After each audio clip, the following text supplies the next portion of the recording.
होता है ना, उसके मेहनत को कम करने के लिए एक टीचर को मेहनत करना पड़ेगा, उसे प्रेजेंटेशन देना पड़ेगा, उसे अपनी भाषा में बताना पड़ेगा कि एक लड़का जो है वो भोजपुरी बेल्ट का है। भोजपुरी वालों को तो पहले ये लगता है कि हम बहुत पीछे हैं। अरे भाई तुम नहीं पीछे हो, जितना एक CBSE ICSE बोर्ड का जानता है उतना ही तुम जानते हो। बल्कि ये जो गांव के लड़के ये ज़्यादा मेहनत करते हैं, 20-20 किलोमीटर साइकिल चला के आते हैं। किसी शहर के लड़के के लिए पॉसिबल नहीं है उतना, तो ये ज़्यादा मेहनत करते हैं। तो इनके लिए क्या होता है ना कि इनके पास सुविधाएं नहीं है। लेकिन अब डिजिटल इंडिया आ चुका है, अब हर चीज़ उनको डिजिटली दिखता है, प्रेजेंटेशन अच्छे से दिखता है, तो उनके अंदर भी एक एनर्जी आती है, उनको भी लगता नहीं हम भी कर सकते हैं। तो टीचर्स की मेहनत जरूरी होना चाहिए करने के लिए। हम जिस दिन हिंदुस्तान का लड़का इस एनर्जी के साथ स्कूल में जाएगा, जिस एनर्जी से वो सिनेमा घर में जाता है किसी मूवी को देखने के लिए, उस दिन ये देश बदल जाएगा। और ये पक्का बदलेगा, ये मेरा पूर्ण विश्वास है। थोड़ा वक्त लगेगा, लेकिन ऐसा नहीं है कि बदलेगा नहीं। बहुत से लड़के होते हैं वो तो सवाल ही नहीं पूछ पाते हैं डर के मारे।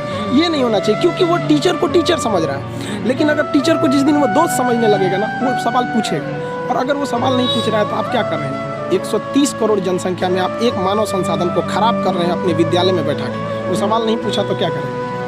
देखिए, गरीबी होना कोई पाप नहीं है। एक रेस के घोड़ा को अगर आप देखिएगा ना, तो रेस पे घोड़े पे जो बैठा होता है घोड़सवार, उस घोड़े को बहुत मारता है, इतना तकलीफ देता है कि घोड़ा को समझ में नहीं आता है कि हमको तकलीफ क्यों दे रहा है। लेकिन रियलिटी में देखिएगा ना, तो उसका मालिक उस घोड़े को जिताना चाहता है। तो उसी तरह हमारा मालिक भगवान है। अगर हमें गरीबी दे रहा है, तकलीफ दे रहा है ना, तो आप इससे घबराइए नहीं। वो मालिक हमें जिताना चाह रहा है, और आप रेस छोड़ के भाग जाइएगा तो क्या करेगा? वो तो आपको जिताना चाह रहा है। तो गरीबी को नहीं। हम लोग खुद जब अपने स्टूडेंट लाइफ में थे तो हम लोग उसमें गुरुद्वारा में जाके खाना खाए थे। ये हालत था हम लोग का। इसीलिए हम भी अब कभी कभी जहाँ पे मतलब फ्री डोनेशन में नहीं, समाज सेवी लोग खाना खिला देते हैं, उतना घर से हम लोग कभी कुछ नहीं था, तो वहाँ जाके खाना खा लेते थे। इसीलिए अब जब आदमी के पास है तो हम लोग भी थोड़ा अनाथ आश्रम या ऐसे चीज़ों पे हेल्प कर देते हैं। तो ऐसा नहीं है कि हम लोग भी बहुत बड़े घर से आए थे लोग, ऐसा नहीं है।